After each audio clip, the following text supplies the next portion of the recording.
Well, hey there everyone, Bright Life here, and I wanted to bring you a quick video on some research that I was doing earlier today that blew my mind, and I was wondering, why is nobody talking about this? This is really, really cool. So, for anyone that's a fan of Lord of the Rings Online, or has been peripherally looking at it, you've known that the 15th year anniversary that came and gone saw the largest concurrent peak player count on Steam at a time since, I believe it was like way back like 12 years ago, 13 years ago, at the height of Lord of the Rings power.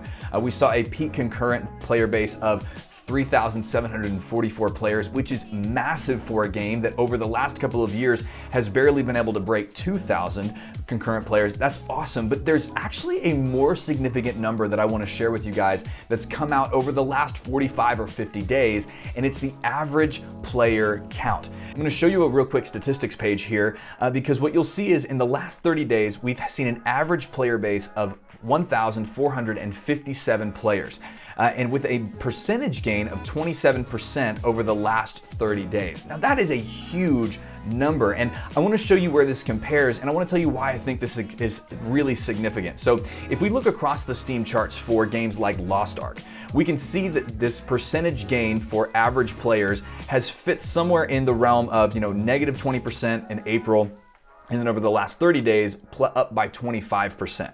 Final Fantasy Online had a massive release in April of 2022 of a new patch. It's a really great patch. It was an increase of 48.8%, and then it gained an additional 1.3% over the last 30 days. And then Elder Scrolls Online in April saw a really big bump of plus 21.4%, but then it slid back down by negative 5.13%. But Lord of the Rings Online in April saw an increase of 48.69% of average players, and then an increase in the last 30 days of 27.61%. Meaning, here's the percentage breakdown for these massive games. Here's the percentage breakdown for average players playing regularly across these games. Elder Scrolls Online has increased by an average of 16.28% average player count. Lost Ark has increased by 25.4% average player count. Final Fantasy XIV, with a massive patch, has increased by 50.2%, but Lord of the Rings Online has increased by 76.3% average player base since the beginning of April in 2022. Now this is a massive, massive thing, because what that means is the average number of players, not just peak on a Friday night, but the average players playing on a Monday or in the middle of a Thursday or maybe on a Wednesday afternoon is up by almost double since the beginning of the 15th anniversary. And what's even more significant is, if we look back at the chart, we'll see that the peak player count really peaked off in April and came down in May. And it means that the flash fire players that came on just to kind of check it out and then leave have come and gone. But what we're seeing is we still have a really large amount of players, and that player base is still growing as people have heard more about the game. Now, there's two things to really note about this as we look at our stats. First of all, we are looking at Steam charts. I know that there is a dedicated LOTRO client, just like there's a dedicated Final Fantasy client.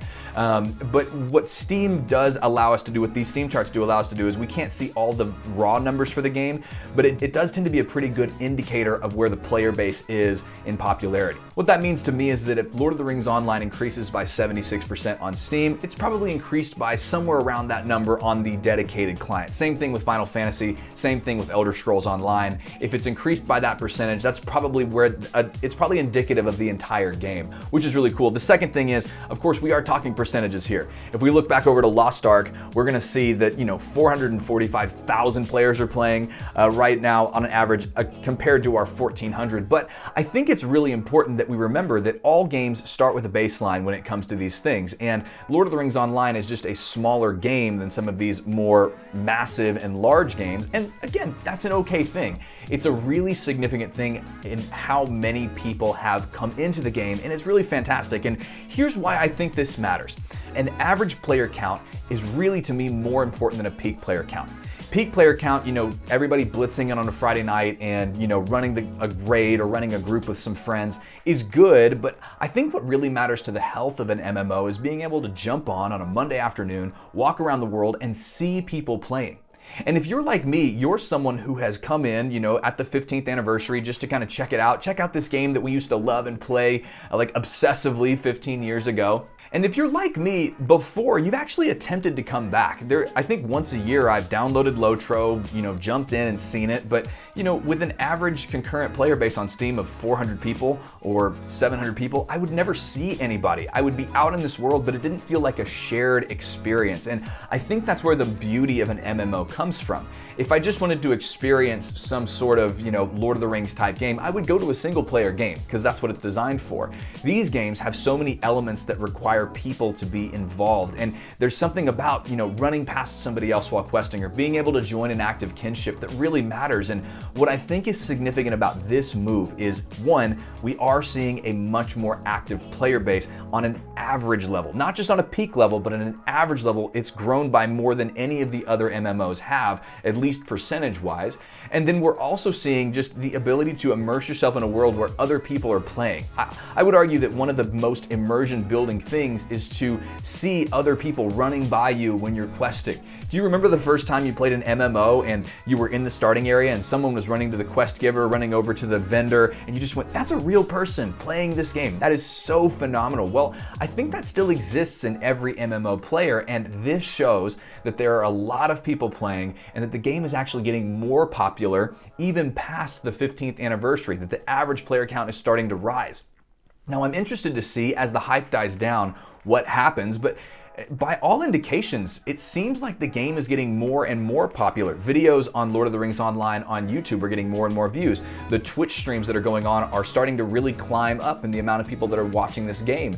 And I personally, of course, it's a personal anecdote, but on my stream and in my new kinship, on my kinship in Arkenstone and talking to people, it seems like people are starting to check out the game. They're starting to re-download the game. And I think one of the reasons is because people are coming back to this game and immersing themselves in the world. I'm going to do a little bit more of a video on this later, but I think that the world immersion in this game, the ability to just go slow through Middle-earth with friends, quest alongside other Tolkien nerds, is just one of the best things about this game.